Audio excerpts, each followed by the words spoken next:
You are enjoying the evolution of your own perspective.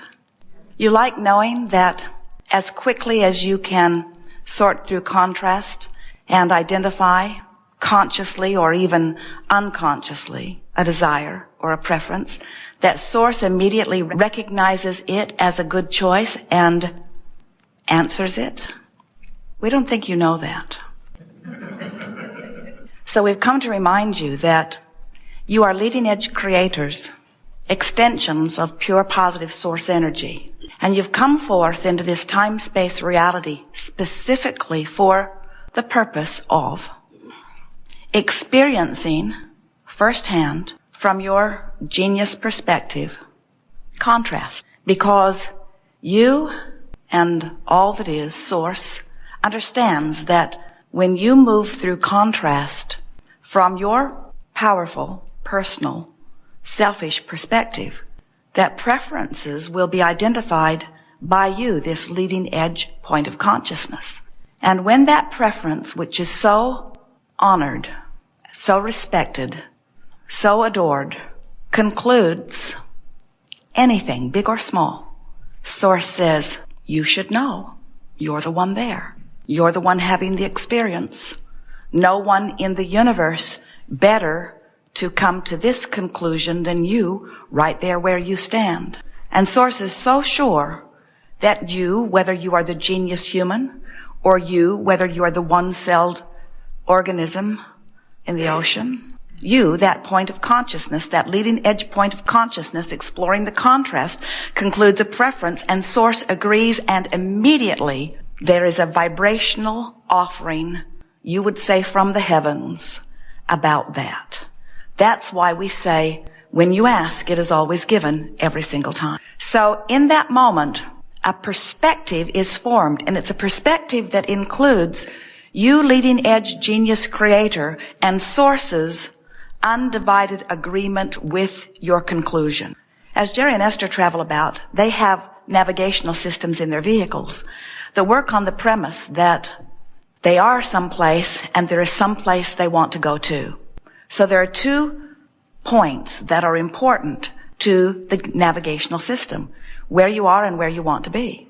We are wanting to point out to you that these are 2 points of vibrational relativity. So when you are moving through contrast, and the contrast brings you to a place of identifying that you want something and source agrees with it, 1 point of that vibrational relativity is established immediately. And now the other point of vibrational relativity is about where you are in relationship to it. When Jerry and Esther program Magellan, there is a computer in the bus and an antenna on the roof and satellites in the sky which always know where they are. So they program in their desired destination, and then Magellan gives them verbal and visual description of how to get there. Magellan never asks where they have been, where were you before you are here, because it is irrelevant to the question at hand of getting from where they are to where they want to be. There are only 2 points in this vibrational relativity that matter. And the same thing is true of your own emotional guidance system. There are only 2 points that matter. It doesn't matter what somebody did 26,000 years ago. It doesn't matter what somebody did 2,000 years ago. It doesn't matter what anybody else is doing. It doesn't matter what anyone outside of you is doing. It doesn't even matter what somebody else thinks you should be doing. The only thing that matters relative to you, genius creator, with source's agreement, the only thing that matters to you in getting to what you and source have agreed would be better for you right here and now is that you find vibrational alignment with your new desire. So you go to the mailbox, you receive your mail, you open it, and there are bills there that add up to more than your ability to pay. And in that contrasting moment, you launch yet another rocket of desire relative to your desire for an improved financial status. So it goes something like, I really want more money. There are so many things I want to do. There are so many things that I want to experience. As you launch that rocket of desire, Source says, yes, we agree. Yes, we agree. Yes, we agree. Yes, we agree. And so there is a powerful point of vibrational relativity that is established by you because of the contrast you've been living. Now, the question that we're wanting to put to you is, where are you Right now, in your moment of offering thoughts and in your moment of attitude or mood, where are you in relationship to this vibrational relativity about your desire? If you are discouraged, you're nowhere near it. If you are excited, you're right on it. If you are worried, if you are angry, if you are fitful, you're nowhere near it. If you are anticipating, if you are appreciating, if you are positively expecting, you're right on it. So the thing that we want you to understand is that without you doing anything that you would call worthy-based or earning-based, you have already set all of that into motion before you even got here. You are genius creators who are liquid love, who are adored by that which you call God, who are an extension of that which we call source energy. And when you decide that you want something, even if you don't put words to it, your decision is good enough. And that is why all species evolve as they do.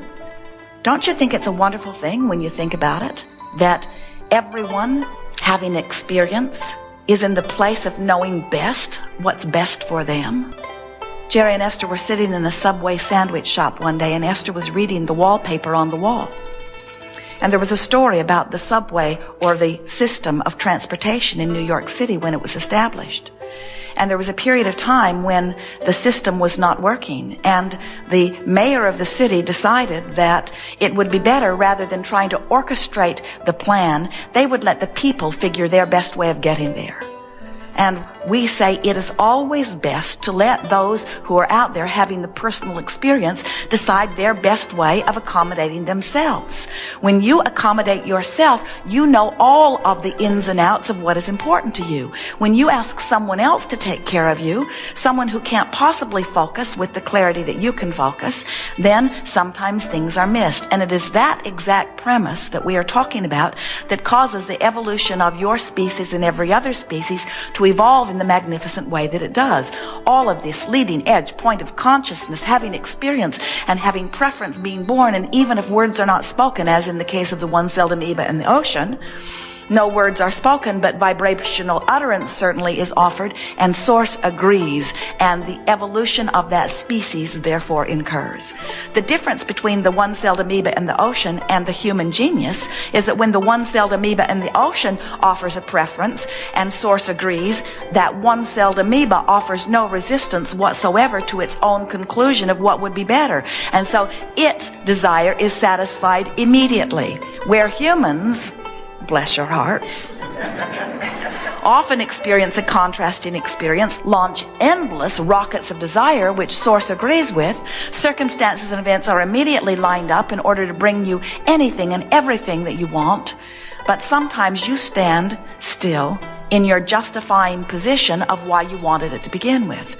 Rather than going with the flow of the new idea, you tend to stay looking at the contrasting experience which made you give birth to the new idea, and you continue to talk about where you are in order to sort of explain why you are worthy or why you really need the universe to accommodate you more efficiently. We think you got that because for a rather long period of time, you saw your parents as the vortex through which all of your well-being flowed. And you learned that if you could plead a needy case long enough, that your mother would finally cave in and give you what you wanted. But she did a disservice when she caved in, because she showed you something that is not the way the universe works. The universe does not cave in and grant your desires based upon how complaining you are, or how justified you are, or how needed you are. The universe grants your wishes based upon how vibrationally compliant you are, how much in vibrational alignment you are. This is a vibrational universe, and it's based upon law of attraction. And law of attraction says that which is likened to itself is drawn. Set your radio dial on 6:30 a.m. and you will receive the broadcast on 6:30 a.m. You cannot receive what's being broadcast on 98.7 FM. They are different frequencies. So when you have launched a rocket that says plenty of more money, and you're beating the drum that says not enough money, your vibrational frequencies are in serious discord, and you are not in the position of receiving what you're asking for. Even though source agrees, even though heaven and earth are moving in order to accommodate you, even though your vibrational escrow, we like that, contrast causes you to launch rockets of desire, and they're held for you in vibrational escrow. And the reason we call it vibrational escrow is because the thoughts that you think are in the process of becoming, and eventually they will become manifestation if your vibrational accord is sufficient enough. First there is thought, then there is thought form, then there is that which you call physical manifestation. So when you launch any thought about things wanted or not wanted, it moves into that which we are calling vibrational escrow, and it begins to amass energy. It begins to take form. Now, you don't have to worry about it immediately manifesting in your experience. You may have noticed that, because more than 99% of your vibrational work is done, and your vibrational alignment has taken place before you begin to receive evidence of it. And so you might say that as you're moving through an ornery experience, you're launching all kinds of things into vibrational escrow that when you find vibrational harmony with them enough that they manifest, you're not going to like them. Or you could say, as you're launching thoughts of appreciation and things that make you feel good, you're filling your vibrational escrow full of all kinds of things that are going to please you when you get there. Sometimes we hear you say, "Oh, Abraham, I do not believe that I create my own reality because this thing that happened to me just came out of the blue." And we say, "Hardly. You offered many thoughts about it. You brought yourself into vibrational alignment with it again and again and again and again and again. You worked hard at becoming a vibrational match to what was being held for you in vibrational escrow."